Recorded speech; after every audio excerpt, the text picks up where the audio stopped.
താരപ്പകിട്ടിലേക്ക് സ്വാഗതം. മലയാള cinema serial രംഗത്തെ നിറസാന്നിധ്യം ശ്രീദേവി ഉണ്ണിയാണ് ഇന്ന് നമ്മളോടൊപ്പം. ഹായ് ചേച്ചി.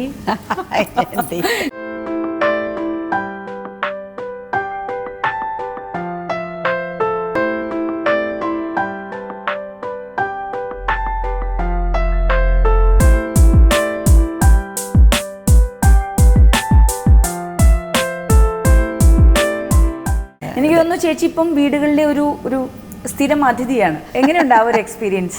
അത് നല്ല രസകരമായ എക്സ്പീരിയൻസ് ആണ്. കാരണം നമ്മളെ ഒരു അമ്മയായിട്ട് ഇങ്ങനെ എല്ലാ ദിവസവും ഇങ്ങനെ ചെല്ലുമ്പോൾ എനിക്ക് തോന്നുന്നത് എനിക്ക് അത് എല്ലാ ദിവസവും കാണുമ്പോൾ നമ്മൾ അവരുടെ ഒരു അമ്മയായിട്ട് മാറി. ആ മുണ്ടുമേശൊക്കെ ഇട്ടിട്ട് ആ വള്ളുവനാടൻ ഭാഷയിൽ വരുമ്പോൾ നമ്മുടെ അമ്മയെന്ന് തന്നെ നമുക്ക് തോന്നും. അത് അങ്ങനെ മറ്റേ ആദ്യം നീലത്താമരയിൽ അഭിനയിച്ചപ്പോൾ വലിയൊരു ആക്സെപ്റ്റൻസ് എനിക്ക് കിട്ടിയതാണ്. നീലത്താമരയിലെ ആ മുത്തശ്ശി നമുക്ക് മറക്കാൻ പറ്റുമോ? അല്ല, മുതുമുത്തശ്ശിയാണ് ഏറ്റവും എങ്ങനെയാണ് ഡബ് ചെയ്തതും അല്ലേ? അതൊക്കെ ഡബിങ് ഒക്കെ ശരിക്കും അതെനിക്ക് വലിയ ബുദ്ധിമുട്ട് വന്നില്ല. കാരണം നമ്മുടെ ഭാഷ ആ ശൈലി തന്നെയാണല്ലോ എപ്പോഴും സംസാരിക്കും. ഞാൻ കോഴിക്കോട് ജനിച്ച് വളർന്നെങ്കിലും എനിക്ക് കോഴിക്കോട് ഭാഷകൾ കൂടുതൽ എനിക്ക് ഉണ്ണേട്ടൻ്റെ വീട്ടിലെ ഭാഷയാണ്. കാരണം നമ്മളിപ്പോൾ 19 വയസ്സിലെ കല്യാണം കഴിച്ചുമ്പോൾ വേറെ കാര്യങ്ങളൊന്നും അറിയില്ലല്ലോ. സത്യം നമ്മൾ അവിടെ പോയിട്ടാണ് വളരുന്നത്. അവിടെ പോയിട്ടാണ് വളരുന്നത്, ശരിയാ. അപ്പോൾ അവിടെ ചെന്നതിന് ശേഷമാണ് അവിടുത്തെ അമ്മമാർ പറയണതും അത് ഒരുപാട് ഇൻഫ്ലുവൻസ് ഉണ്ട്.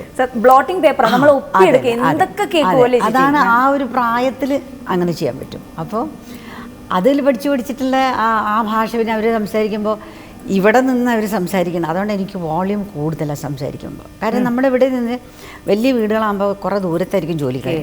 അവർ കേൾക്കാൻ വേണ്ടി ഉറക്കം കൊണ്ട് വിളിക്കും. ജാനകിയേ എന്നൊക്കെ വിളിക്കുന്ന സമയത്ത് ഭയങ്കര ശബ്ദമാണ് പുറത്തേക്ക്. ആ ഇവിടെ അടുത്ത വീട്ടിൽ കേൾക്കുന്നുണ്ടാവും. രഹസ്യം പറയാൻ പറ്റില്ല ചേച്ചിക്ക്. വേറൊരു അബദ്ധമാണ്. എന്താണെന്ന് വെച്ചാൽ ഈ കുട്ടിക്കാലത്ത് ഈ അമ്മമാർക്ക് ഓരോ സൂത്രപ്പണികളുണ്ടല്ലോ. ഈ പെൺകുട്ടികളെ വളർത്തുമ്പോൾ കുറേ കാര്യങ്ങൾ ശ്രദ്ധിക്കും. പണ്ടത്തെ മുത്തശ്ശിമാരും അമ്മമാരും നമ്മുടെമാരി ഒന്നല്ല, വളരെ കോൺഷ്യസ് ആണ് ശരിക്കും. ഇവര് 2 പെൺകുട്ടി, എനിക്കും എൻ്റെ ചേച്ചിയുടെ അനിയത്തിയുണ്ട്. അപ്പം ഞങ്ങൾ എന്തെങ്കിലും സംസാരിക്കുമ്പോൾ കുശു സംസാരിക്കാൻ പാടില്ല. കുശു പറഞ്ഞു പറഞ്ഞാൽ എന്താണെന്ന് വെച്ചാൽ മറ്റുള്ളവർ നമ്മളെ തെറ്റിദ്ധരിക്കും. ഇപ്പോൾ ഒരു പുരുഷൻ്റെ അടുത്ത് ഒരു ആൺകുട്ടിയുടെ അടുത്ത് നമ്മൾ സംസാരിക്കുകയാണെങ്കിൽ, ഇപ്പോൾ ക്ലാസ് പഠിക്കുന്ന കുട്ടിയോ അല്ലെങ്കിൽ അടുത്ത വീട്ടിലൊരു കുട്ടിയോ ആൺപിള്ളേരായി വരുമല്ലോ, അത് അധികം സംസാരിക്കേണ്ട പതിവില്ല, കാണാറൊന്നുമില്ല ആൺകുട്ടികളുടെ കാര്യമായിട്ട്. വീട്ടിലത്തെ 3-4 ആൺപിള്ളേരായിട്ട് അടികൂടി വളരുക എന്നല്ലാതെ അച്ഛനും ഏട്ടന്മാരായിരിക്കുമ്പോൾ അങ്ങനെ ആൺകുട്ടികളായിട്ട് അപ്പോൾ ഉറക്കെ പറയണമെന്നാണ് പറയാം. അതായത് നമ്മൾ ആ അത് സംസാരിക്കുമ്പോൾ അപ്പോഴും നമ്മൾ മറ്റുള്ളവർക്ക് വേണ്ടിയിട്ടാണ് ജീവിച്ചിരുന്നത് നമുക്ക് അറിയാൻ പറ്റിയിട്ടില്ല അന്ന്. സത്യം ഇല്ലേ? ഇപ്പം നമ്മളത് ഉറക്കെ വിളിച്ച് പറയുന്നു, നമ്മൾ മറ്റുള്ളവർക്ക് വേണ്ടി ജീവിക്കണം, നമുക്ക് വേണ്ടി ജീവിക്കണം എന്നൊക്കെ ഇപ്പോൾ ഉറക്കെ വിളിച്ച് പറയാനുള്ള ധൈര്യമില്ലേ? അന്ന് ഒന്നുമില്ല. അന്നൊക്കെ ചേച്ചി ഉറക്കെ സംസാരിച്ചിട്ട് എന്തായാലും സ്വകാര്യം പറയാറില്ല പറഞ്ഞാൽ ശരിയാണ്. സ്വകാര്യം പറയണ അടുത്ത ആൾ കേൾക്കും. അങ്ങനെ വെച്ചാൽ നമ്മുടെ വിചാരം നമുക്കൊരു ഗിൽറ്റി കോൺഷ്യസ് ആയിപ്പോ ശരിക്കും കുട്ടിക്കാലം. അയ്യോ എങ്ങനെ അവരോട് സംസാരിക്കും. അപ്പോൾ അന്നത്തെ കാലത്ത് ഒരു ഇൻഡിപെൻഡൻസ്, അന്നത്തെ കാലത്ത് ഒട്ടും സ്വാതന്ത്ര്യം ഉണ്ടായിരുന്നില്ല. സ്വാതന്ത്ര്യമുണ്ട്, ഒരു സ്വാതന്ത്ര്യം എന്ന് പറഞ്ഞാൽ പക്ഷെ കടിഞ്ഞാണ്. നമ്മുടെ മനസ്സിലൊരു പ്രണയം തോന്നി എന്ത് ചെയ്യും? അടക്കി വെച്ചു. പ്രണയം തോന്നി ഞാൻ അടക്കി വെച്ചാൽ ഞാൻ പ്രണയിക്കും. ഞാൻ പ്രണയിച്ചിട്ടുമുണ്ട്. എനിക്ക് തോന്നുന്നു പണ്ടേ ഞാൻ ഒരു പ്രണയക്കാരിയാണ്. എനിക്ക് എന്തൊരു കോൺഫിഡൻസ് ഉണ്ടായിരുന്നു കുട്ടിക്കാലം നൽകാൻ. പറയാറില്ല. ഇപ്പൊ എനിക്കൊക്കെ പറയാൻ 13-14 വയസ്സിൽ തന്നെ പ്രണയം തോന്നിയിട്ടൊക്കെ ഉണ്ട്.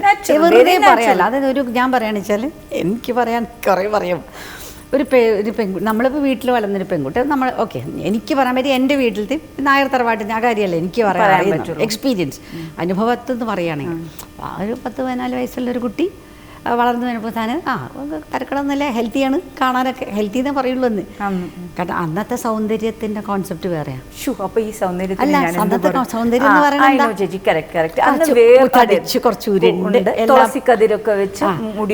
ദേഹപ്രകൃതി പ്രത്യേകിച്ച് മുത്തശ്ശിമാർക്ക് ഭയങ്കര ശ്രദ്ധ പറയും.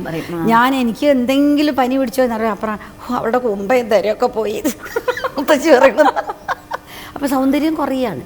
അപ്പോൾ കുട്ടി എന്ന് പറയുന്നത് കുറച്ച് തടിച്ച് ഉരുണ്ട് ആകെ കൂടി ഒരു മേല് കുറച്ച് ഇതൊക്കെ ഒക്കെയാണ് അവിടുത്തെ കോൺസെപ്റ്റ്. ഒരു മെലിഞ്ഞ പ്രകൃതമല്ല. അതെ, മെലിയാൻ പാടില്ല. മെലിഞ്ഞു കഴിഞ്ഞാൽ ആ കുട്ടിക്ക് എന്തോ സൂക്കടാണ്, കല്യാണം പോലും വരില്ല. നമ്മൾ പ്രണയത്തിൽ നിന്ന് ഡീവിയേറ്റ് ചെയ്ത് പോയി. അല്ല, അപ്പോൾ ആ പ്രണയകാലം എന്ന് പറയുന്നത്, അപ്പോൾ അന്നൊരു കോൺഫിഡൻസ് ഉണ്ടാവില്ല. ആ ഒരു പ്രായത്തിനെ പറ്റി പറയുന്നത് ഒരു 14 വയസ്സ് പറഞ്ഞ ഒരു നമുക്കൊരു വളർച്ചയൊക്കെ ഉള്ള ഒരു പ്രായമൊക്കെ തന്നെ. അതുകൊണ്ട് എനിക്കിതൊരു പ്രകൃതിയുടെ അല്ലെങ്കിൽ നമ്മൾ ക്രഷ് ഇല്ലാത്ത നമുക്ക് അങ്ങനെ തോന്നാത്തൊരു കാലമുണ്ടോ? തീർച്ചയായും ക്രഷ് എന്നൊന്നും പറയാൻ അറിയില്ല, പ്രണയിക്കാൻ പ്രേമം മാത്രമേ അറിയുള്ളൂ.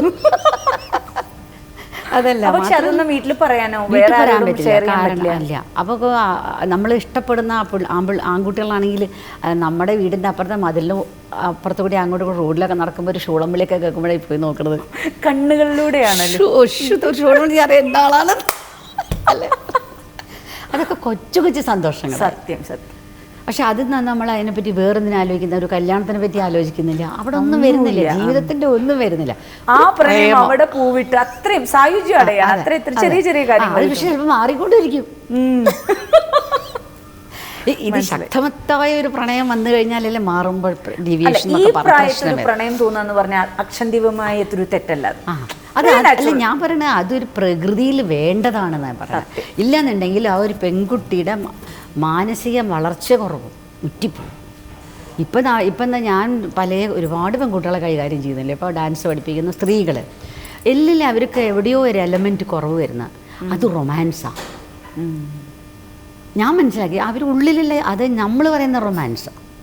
സാധാരണ ഒരു ലവ് അതെല്ലാം പറഞ്ഞു എന്തോ ഒരു റൊമാൻറ്റിക് ഫീലിംഗ് അത് കുറവാണ് പലർക്കും. അവരുടെ ഒരു ഹൈടെക് വേൾഡ് ആയതുകൊണ്ടാണ് അവർക്ക് ജീവിതത്തിനോട് വളരെ ഗൗരവമാണ് തോന്നണം.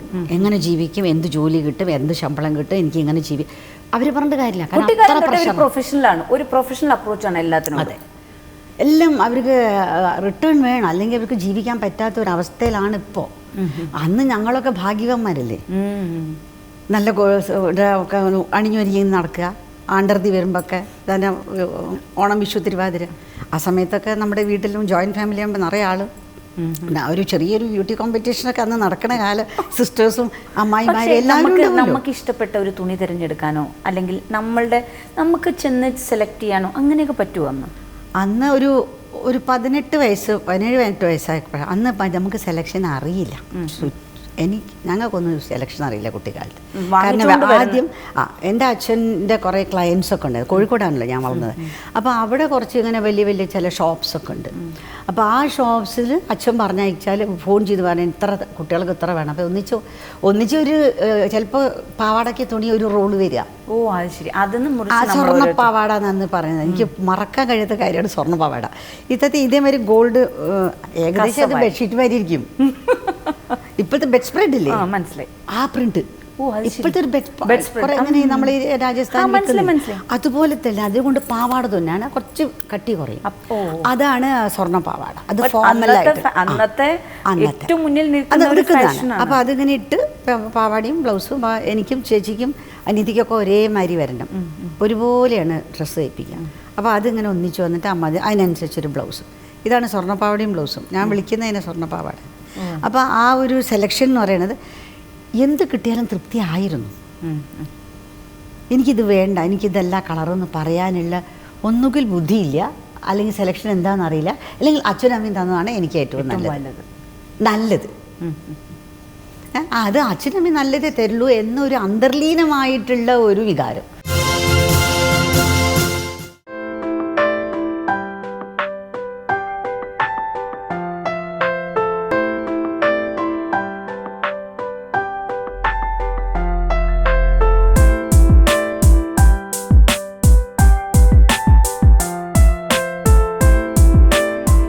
പക്ഷെ ചേച്ചിയുടെ വർത്തമാനത്തിലൊക്കെ ഒരു കുസൃതി ഉണ്ട്. അപ്പോൾ കുട്ടിക്കാലത്തും കുസൃതി ഉണ്ടായിരുന്നു. അടി കിട്ടിയിട്ടില്ലേ? അടി കിട്ടിയിട്ട് എനിക്ക് അടി കിട്ടുമ്പോൾ ഞാനൊരു കാര്യം ചെയ്യും. ഞാനും ചേച്ചി ഒപ്പം വളർന്നതാണ്. അപ്പോൾ ചേച്ചി ഒരു പാവ എഴുത്തിന്നാ പറയാ. ഞാൻ എഴുത്തിക്ക് കുറച്ച് ഒതുങ്ങിയ പ്രകൃതി. ഞാൻ അങ്ങനെയല്ല. കാരണം പിച്ചാനൊന്നും ഉള്ളതെന്ന് തുടങ്ങിയാൽ അല്ല അങ്ങോട്ട് പിച്ച് ഇങ്ങോട്ട് പിച്ച് 2 വയസ്സ് വ്യത്യാസമുള്ളൂ. അപ്പോൾ അമ്മ അത് താഴത്തുനിന്ന് കേൾക്കും. മുകളിൽ ഞങ്ങൾക്ക് റൂമുണ്ട്, അവിടെ നിന്നാണ് അപ്പം ഇങ്ങനെ ഒരാളെ തള്ളുമ്പോൾ വലിയ ഈ സ്റ്റണ്ടാണ്.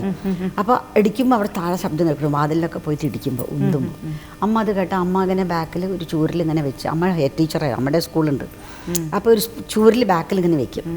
വെച്ചിട്ട് ഇങ്ങനെ കോണി കയറും. അപ്പോൾ കോണി മരക്കോണിയാണല്ലോ, ശബ്ദം. അപ്പോൾ എവിടെയോ ഒന്ന് കിറുന്ന് ശബ്ദം കേട്ടാറേ അമ്മ വരുന്നുണ്ട്. ഉടനെ എന്ത് ചെയ്യും, ഞങ്ങൾ വലിയ ഏറ്റവും കട്ടിയുള്ള ചാക്ക് പാവാട എന്ന് പറഞ്ഞ സാധനം, അങ്ങനെയുള്ള സാധനമാണ് യൂണിഫോം പാവാട. ഭയങ്കര കട്ടിയാണ് അന്ന്. ഞങ്ങൾ ഇനി ചാക്ക് പാവാട എന്നാണ് വിളിക്കുക, അത്ര വെയിറ്റ്. അത് ഞാൻ എന്ത് ചെയ്യിച്ചാൽ ഓടിപ്പോയിട്ട് വേഗം ആ പാവാട അടി ഉറപ്പാണ്. അപ്പോൾ വേഗം പാവാട അങ്ങനെ കുട്ടിയിട്ട് നിന്നിട്ട് കാലടി താഴത്ത് കെട്ടിയിട്ട് അടിയിൽ കാലുകൊണ്ട് ഇങ്ങനെ അമർത്തി പിടിക്കും. അപ്പോൾ ഫുള്ള് ഞാൻ കവേർഡായി, അടി കാലുമല്ല അടി ഇട്ടാണ്. അപ്പോൾ അത് നോക്കി എഴുത്തിയാണെങ്കിൽ അതിനുള്ള നേരെ നിന്നാലേ കരഞ്ഞുകൊണ്ടിരിക്കുന്നുണ്ടാവും. പിന്നെ ചോദ്യമൊന്നുമില്ല, ആരെ അടിച്ചു എന്നുള്ള ചോദ്യം അവിടെ അല്ല, രണ്ടുപേർക്കും പൂശ. വന്നു കഴിഞ്ഞിട്ട് അവർ അടി, ഇതിൻ്റെ മുകളിൽ അടിക്കാൻ മുകളിൽ എൻ്റെ പാവട ഞാൻ അടിച്ചോളൂ മുഖമാണെങ്കിൽ കവിളൊക്കെ എത്ര ഉണ്ടാവും. അപ്പോൾ അതൊക്കെ അടിച്ചോളൂ എന്ന് ഞാൻ നിൽക്കും. അപ്പോൾ കുറച്ച് അടിച്ചു കഴിയുമ്പോൾ അമ്മയ്ക്ക് ചിരി വരും. അമ്മ കുറച്ച് എന്നൊക്കെ പറഞ്ഞിട്ട് അമ്മ ഇവിടെ ചിരിച്ചു പോകും. ഇവിടെ അടി മുഴുവൻ അപ്പുറത്ത് കിട്ടിയിരുന്നു. അമ്മ താഴത്തേക്ക് ഇറങ്ങി കഴിഞ്ഞാൽ പിന്നെ ഞാൻ തഴിച്ചിട്ട് പിന്നെയും തുടങ്ങും ചീത്ത പറയാം അങ്ങോട്ട് നുള്ളാനൊക്കെ.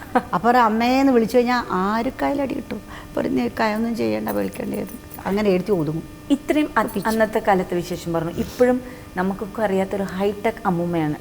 വാട്സപ്പിൽ വെരി ആക്റ്റീവ്, ഫേസ്ബുക്കിൽ വെരി ആക്റ്റീവ്, ഒന്നും പറയണ്ട. അപ്പം എന്താ പറയുക, ഇന്നത്തെ ഒരു younger generation neck to neck competition കൊടുക്കാവുന്ന ഒരു അമ്മൂമ്മയാണ് നമ്മുടെ മുന്നിരിക്കുന്നത്. അതെന്താ വെച്ചാൽ അതിൻ്റെ കാരണക്കാരൊക്കെ എൻ്റെ മകൻ്റെ കുട്ടികളാണ്. അവൻ്റെ ചെറിയ കുട്ടിയാകുമ്പോഴത്തേന് ഇപ്പോൾ 10-15 വയസ്സായി രണ്ടാമത്തെ പേരക്കുട്ടിക്ക്. പക്ഷേ ചെറുതാകുമ്പോഴേ അവനാണ് ആദ്യം എന്നെ കമ്പ്യൂട്ടറിൽ ലാപ്ടോപ്പ് ഇതൊക്കെ പറഞ്ഞു തരുന്നത്. അപ്പോൾ അങ്ങനെ പഠിപ്പിച്ചിട്ട് കുറേശ്ശെ അങ്ങനെയൊക്കെ പറഞ്ഞു. അപ്പം നമ്മളിങ്ങനെ ടൈപ്പിംഗ് ഒന്നും അറിയില്ലല്ലോ. അങ്ങനെ പഠിച്ച് പിന്നെ എനിക്ക് തോന്നി നമ്മൾ അപ്ഡേറ്റ് ചെയ്തിട്ടില്ലെങ്കിൽ ഞാൻ എങ്ങനെ അവരുമായിട്ട് കമ്മ്യൂണിക്കേറ്റ് ചെയ്യും. ശരിക്കും